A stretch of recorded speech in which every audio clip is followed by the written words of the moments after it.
Medyo stricto pala ang bantay sa mga manggagawa natin dito sa 3rd floor.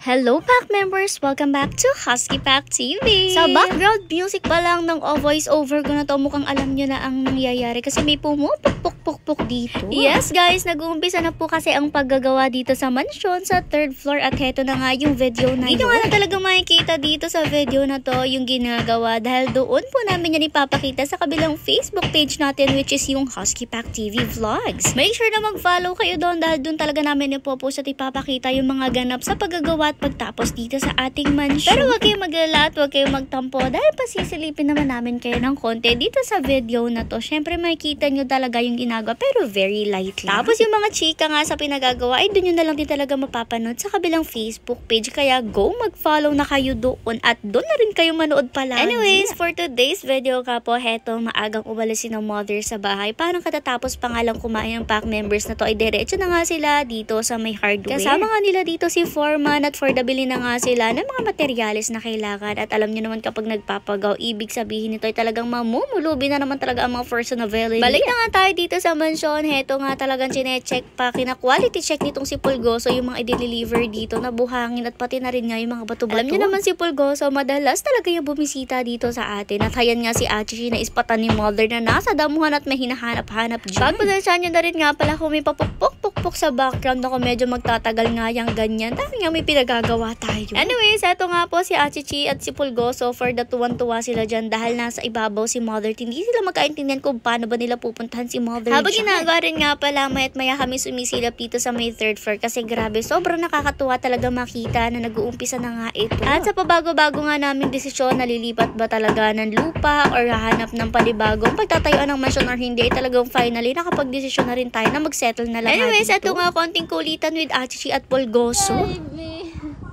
Ay, pabebe si Achichi. Di pa kayo nagtatagpuan. Kaya pala si Achichi may pagtago doon kanina. Doon palang tagpuan nila ni Pulgoso. Sorry pa, nagkasalubong lang nakatingin ka. Nag-I love you naman.